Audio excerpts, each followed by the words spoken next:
ವೀಕ್ಷಕರೇ ನಮಸ್ಕಾರ. ನಾನು ನಿಮ್ಮ ನಾಗರಾಜ್ ಚೋಳೂರ್, ಪ್ರಖ್ಯಾತ ಜ್ಯೋತಿಷಿ, ವಾಸ್ತು ಹಾಗೂ ಸಂಖ್ಯಾಶಾಸ್ತ್ರಜ್ಞರು ಮಾತನಾಡ್ತಾ ಇರ್ತಕ್ಕಂಥದ್ದು. ವೀಕ್ಷಕರೇ, ಇವತ್ತಿನ ಸಂಚಿಕೆಯಲ್ಲಿ ಮಿಥುನ ರಾಶಿಯವರ ಜುಲೈ ತಿಂಗಳ ಗೋಚಾರ ಫಲಾಫಲಗಳು ಮತ್ತು ಪರಿಹಾರಗಳ ಬಗ್ಗೆ ತಿಳಿಸ್ಕೊಡ್ತಾ ಇದ್ದೇನೆ. ಮಿಥುನ ರಾಶಿಯ ವೀಕ್ಷಕರೇ, ನೀವು ಎಲ್ಲ ವಿಚಾರಗಳಲ್ಲಿ, ವ್ಯವಹಾರಗಳಲ್ಲಿ ತುಂಬ ಎಚ್ಚರಿಕೆಯನ್ನು ವಹಿಸ್ತಕ್ಕಂಥದ್ದು ಬಹಳ ಉತ್ತಮ. ಗಡಿಬಿಡಿಯ ನಿರ್ಧಾರಗಳಾಗಲಿ ಅಥವಾ ಅವಸರದ ತೀರ್ಮಾನಗಳಾಗಲಿ ಅಷ್ಟೊಂದು ಉತ್ತಮವಾಗಿ ಇರೋದಿಲ್ಲ.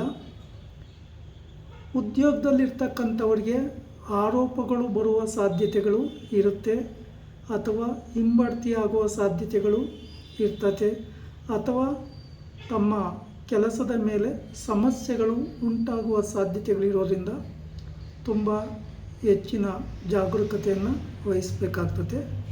ವಿಶೇಷವಾಗಿ ನಿಮ್ಮ ರಾಶಿಗೆ ಗುರುಬಲ ಇಲ್ಲದೇ ಇರುವ ಕಾರಣ ಗುರುವಾರಗಳಂದು ಶ್ರೀ ಗುರು ರಾಘವೇಂದ್ರ ಸ್ವಾಮಿ ದೇವಾಲಯ ಅಥವಾ ಮಠದಲ್ಲಿ, ಸಾಯಿಬಾಬಾ ಮಂದಿರಗಳಲ್ಲಿ, ವಿಷ್ಣುವಿನ ಸಾನ್ನಿಧ್ಯದಲ್ಲಿ, ಈಶ್ವರನ ಸಾನ್ನಿಧ್ಯದಲ್ಲಿ, ದತ್ತ ಪೀಠಗಳಲ್ಲಿ ಗುರುವಾರಗಳಂದು ಹಳದಿ ಹೂವನ್ನು ಅರ್ಪಣೆ ಮಾಡಿ ಶ್ರದ್ಧಾಭಕ್ತಿಯಿಂದ ಪೂಜೆ ಮಾಡಿಸ್ತಕ್ಕಂಥದ್ದು ಬಹಳ ಒಳ್ಳೆಯದು. ಈ ಸಾನ್ನಿಧ್ಯಗಳಲ್ಲಿ ಪ್ರದಕ್ಷಿಣೆ ಆಗ್ತಕ್ಕಂಥ ಒಂದು ಸಂದರ್ಭದಲ್ಲಿ 12 ಸುತ್ತು ಪ್ರದಕ್ಷಿಣೆ ಹಾಕಿ ಶ್ರದ್ಧಾಭಕ್ತಿಯಿಂದ ನಿಮ್ಮ ಸಮಸ್ಯೆಗಳ ನಿವಾರಣೆಗೆ ಪ್ರಾರ್ಥನೆ ಮಾಡ್ಕೋಬೇಕಾಗುತ್ತೆ. ಅಥವಾ ಅಶ್ವತ್ಥ ವೃಕ್ಷಕ್ಕೆ 12 ಸುತ್ತು ಪ್ರದಕ್ಷಿಣೆ ಹಾಕಿ ಪ್ರಾರ್ಥನೆ ಮಾಡ್ಕೊಂಬೋದ್ರಿಂದಲೂ ನಿಮ್ಮ ನೆಗೆಟಿವ್ ವೈಬ್ರೇಷನ್ ಕಡಿಮೆ ಆಗುತ್ತೆ. ಆದರೆ ದುಡುಕಿನ ನಿರ್ಧಾರಗಳು ಒಳ್ಳೆಯದಲ್ಲ. ವಿವಾಹಾದಿ ಶುಭ ಕಾರ್ಯಗಳನ್ನು ಮಾಡೋದಕ್ಕೆ, ಮನೆ ತೆಗೆದುಕೊತಕ್ಕಂಥದ್ದು, ವಾಹನ ತೆಗೆತಕ್ಕಂಥದ್ದು, ಮನೆ ಕಟ್ಟುವ ವಿಚಾರಗಳಲ್ಲಿ ಸಮಸ್ಯೆಗಳು ಉಂಟಾಗುವ ಸಾಧ್ಯತೆಗಳು ಇರ್ತದೆ. ನೀವು ಯಾರಿಗಾದರೂ ಹಣ ಕೊಟ್ಟರೆ ಅಥವಾ ಯಾರಾದರೂ ನಿಮಗೆ ಸಹಾಯ ಮಾಡ್ತೀವಿ, ಹಣ ಕೊಡ್ತೀವಿ ಅಂತ ಹೇಳಿದರೆ, ನಿಮ್ಮ ಸಮಯಕ್ಕೆ ಸರಿಯಾಗಿ ಆ ಹಣ ಸಿಗದೇ ಇರತಕ್ಕಂಥ ಸಾಧ್ಯತೆಗಳಿರೋದ್ರಿಂದ ಹೆಚ್ಚಿನ ಜಾಗರೂಕತೆಯನ್ನು ವಹಿಸಬೇಕಾಗ್ತದೆ. ನಿಮ್ಮ ಸಹೋದರರೊಟ್ಟಿಗೆ ವೈಷಮ್ಯಕ್ಕೆ ಕಾರಣ ಆಗೋ ಸಾಧ್ಯತೆ ಇರ್ತದೆ. ಅಥವಾ ಭೂಮಿಗೆ ಸಂಬಂಧಪಟ್ಟ ವಿಚಾರ, ಅಥವಾ ಕೋರ್ಟ್ ಕೇಸು, ಅಥವಾ ಪೊಲೀಸ್ ಕೇಸು ಇತ್ಯಾದಿ ವಿಚಾರಗಳಲ್ಲಿ ಸಮಸ್ಯೆ ಉಂಟಾಗುವ ಸಾಧ್ಯತೆಗಳಿರೋದ್ರಿಂದ ತುಂಬ ಹೆಚ್ಚಿನ ಎಚ್ಚರಿಕೆಯನ್ನು ವಹಿಸಬೇಕಾಗ್ತದೆ. ಸಾಧ್ಯ ಆದರೆ ಗುರು ಹಿರಿಯರ ಸಲಹೆಯನ್ನು ತೆಗೆದುಕೊಂಡು ಮುಂದುವರಿತಕ್ಕಂಥದ್ದು ಬಹಳ ಒಳ್ಳೆಯದು.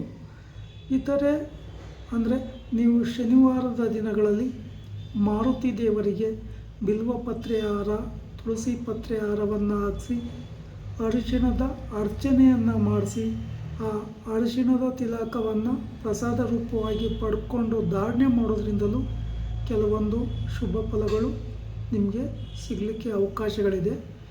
ಆರತಿ ದೇವರ ದೇವಸ್ಥಾನದಲ್ಲಿ 12 ಸುತ್ತು ಪ್ರದಕ್ಷಿಣೆ ಹಾಕಿ ನಿಮ್ಮ ಕಷ್ಟಗಳ ನಿವಾರಣೆಗೆ ಪ್ರಾರ್ಥನೆ ಮಾಡ್ಕೊಂಬೋದು ಬಹಳ ಉತ್ತಮ. 9ನೇ ಮನೆಯಲ್ಲಿ ರಾಹು ಸ್ಥಿತನಾಗಿರೋದ್ರಿಂದ ದೊಡ್ಡ ಮಟ್ಟದ ನಿರ್ಧಾರಗಳಿಗೆ ಹೋಗಿ ಲಕ್ಷಾಂತರ ರೂಪಾಯಿ ಅಥವಾ ಕೋಟ್ಯಾಂತರ ರೂಪಾಯಿಗಳನ್ನು ವ್ಯವಹಾರ ಮಾಡ್ತೀವಿ ಅಂತಕ್ಕಂಥ ಗಡಿಬಿಡಿಯ ನಿರ್ಧಾರಗಳನ್ನು ತೆಗೆದುಕೊಂಡು ಸಮಸ್ಯೆ ಮಾಡಿಕೊಂಡು ಅನಂತರ ಪಾಶ್ಚಾತ್ತಾಪ ಪಟ್ಟರೆ ನಿಮಗೆ ಅದರಿಂದ ಲಾಭ ಸಿಗೋದಿಲ್ಲ.